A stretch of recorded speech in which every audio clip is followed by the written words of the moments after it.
The war drums are beating loudly in the halls of Congress while leading Obama officials continue to try to convince the House to vote as the Senate Foreign Relations Committee did for military strikes on Syria.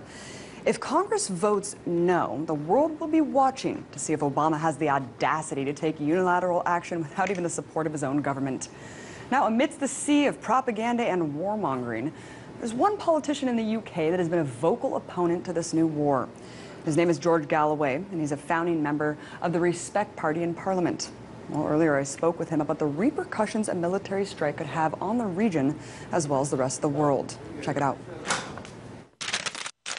Sadly, my birthday wish doesn't look like it's going to come true. Let's talk about the latest on Syria. There's talk of using fighter jets and training rebel forces on the ground instead of just arming them.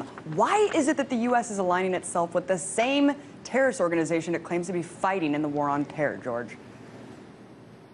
Indeed, and the relatives of those who were lost on 9/11, who were cruelly murdered in their thousands, must be asking themselves how their country ended up in bed with Al-Qaeda, and not just in bed, but arming them to the teeth, acting as their air force and their armorer and their financier. It is one of the most grotesque about faces in all history, and the people of the United States overwhelmingly oppose it, but their political leaders appear to be ready to endorse it.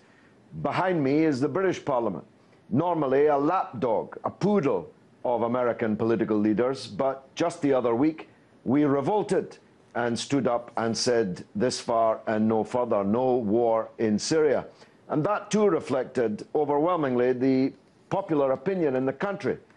But the United States has not been stopped, even by the failure of the British to show up in another shooting war.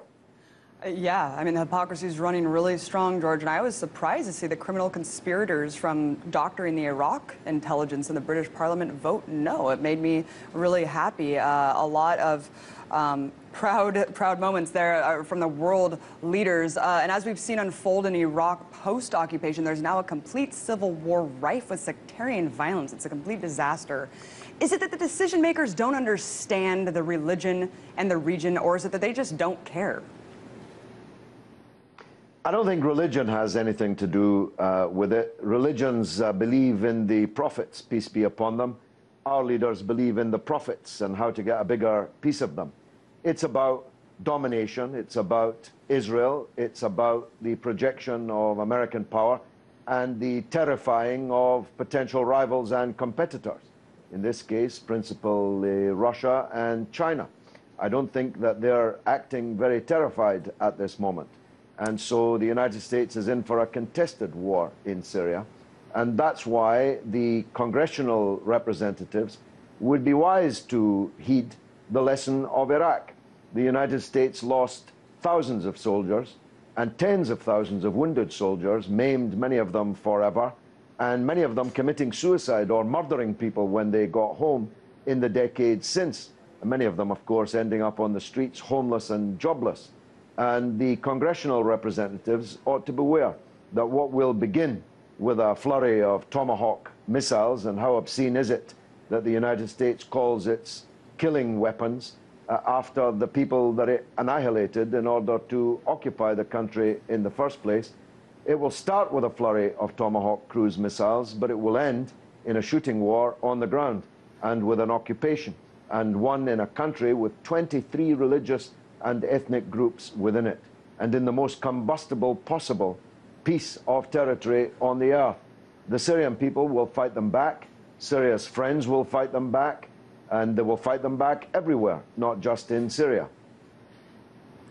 You know, I say it's like we're killing Syrians to show the Syrian regime that killing Syrians is wrong. I just can't wrap my head around it, George, and the stakes are very high, as you just outlined. Well, put this one in your mind, Abby. The next time you see President Obama happy clapping in a Christian church, the Al-Qaeda sacked a town called Ma'alula, which I know very well in Syria, where the people are the last people on earth still conducting their Christian services in the language of Jesus, in Aramaic.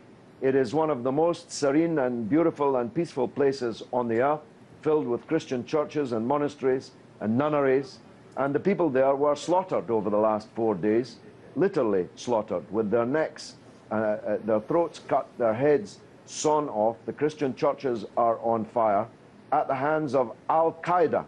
That's Al-Qaeda, paid for and armed by the United States of America. It makes me physically ill to hear that, George, that we're actually bombing the cradle of civilization, the birthplace of humanity. We're not respecting the birthplace of Christianity in terms of these leaders who claim that they're Christian. George, we've both been reporting they're never done telling us. Yeah, they're never done telling us how Christian they are. Exactly. They wear it on their sleeves. Well, you know, we've both been reporting that a British firm allegedly sold nerve gas to Syria. Let's wrap our minds around this one. 10 months after the civil war broke out. Also, the Digital Journal is reporting that the Saudi intelligence gave the rebels chemical weapons. Why are these insanely contradictory facts not reported on in such a serious climate of debate? Well, we can't even get them in the British so-called mainstream media. The fact that Carla Ponte, the United Nations rapporteur, in May of this year, just a few months ago, at the beginning of the summer, this summer, reported that the Syrian rebels had used the very sarin nerve gas that they're telling us now must have been used by the Assad regime. The Turkish authorities captured a group of Syrian rebels making their way across the Turkish border, bearing loads of this very sarin gas. They're trying to pretend that you have to be a state to have your hands on sarin gas. But less than 20 years ago, a group of Shinto obscurantists living on the lip of Mount Fuji in Tokyo used this gas in the Tokyo underground, killing and maiming a very large number of people in the name of Shinto. So any group, any gang, any mob of gangsters can get their hands on sarin gas. And I'm absolutely convinced that the Russian President Putin is correct. I don't believe he'd be continuing to insist upon it if he had any doubt about it, that this weaponry either was an accidental discharge from the rebels' stockpile or was a deliberate provocation to bring in the Western powers into this war, which, of course, as soon as President Obama drew a red line on this issue, he was openly inviting. So that's one point. But the other point is this. Behind me in the British Parliament in the 1920s, Winston Churchill said this upon dropping chemical weapons on Iraqi Kurds. He said, and I quote, "I don't understand what all the fuss is about, dropping gas on rebel tribesmen in the north of Iraq. We have been dropping chemical weapons on people of the so-called third world for the best part of a century. The United States dropped an ocean of chemical weapons on the people of Vietnam, and their children are still being born today deformed as a result of it. The United States used chemical weapons against the Iraqi resistance in Fallujah just a decade ago, and Israel used chemical weapons against the Palestinian people in Gaza just 3 years ago. The hypocrisy is monumental. It's of Everestian proportions. It's astounding, but the media, George. simply will not report this. It's astounding. And yeah, I mean, the toxic legacy in Fallujah is even astronomically more than Hiroshima, shockingly enough. And as you said on the floor of Parliament, you said, would Assad be insane enough to launch a chemical weapons attack on the exact same day that UN weapons inspectors arrived in Damascus? And if he is that insane, what's going to happen when we do launch Tomahawk cruise missiles over the region? George, I wanted to move on to Israel. You mentioned Israel before. Right now, they are lobbying super hard on the Hill right now. AIPAC is going out on a full-on lobbying campaign for serious strikes. How much of this war is about Israel? Well, it's a full court press by the Israel lobby in Britain and in the United States. They failed in Britain. They appear to be succeeding in the United States, and at least it unmasks a pretty monumental conspiracy. John Kerry told the world that the Arab regimes in the Persian Gulf are going to pay for this war. Israel is lobbying hard for the war and getting ready for it. So we have the most grotesque coalition ever assembled in history. Al-Qaeda, the United States, Israel, Saudi Arabia, and other Persian Gulf states. Who could have made such a scenario up? But be careful what you wish for, because I'm certain that Israel will be in this war big time and very quickly. because I'm certain that Syria and its friends will immediately turn the war, take the war to Israel in the first hours after the United States bombardment of Syria begins. Israel, presumably, will retaliate and enter the war. We'll then have an Arab-Israeli war fought on top of the oil fields and in the midst of one of the worst depressions that the developed world has ever seen.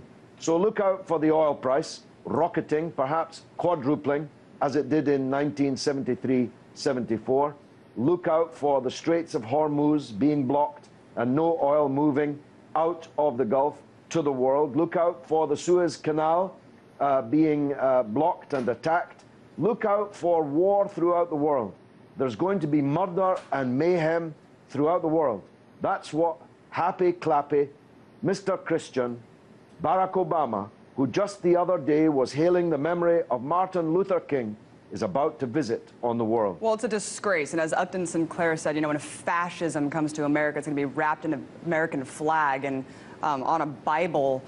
George, I wanted to talk about your documentary. You just started a Kickstarter for the killing of Tony Blair. What is this movie? And you're kind of a big deal. I'm sure you could have gotten a lot of corporate sponsors to make this film. Why go the grassroots route? Well, we wanted democratic funding of the film. I could have gone to a few rich people and raised a lot of money, but I decided to go to thousands of not rich people and raise a little money from each of them. And we reached our Kickstarter £50,000, that's about, what, $70,000 Kickstarter fund limit. We reached it in less than 1 week. So we have just under 30 days to go to raise the money that we need to make the equivalent of Fahrenheit 9/11.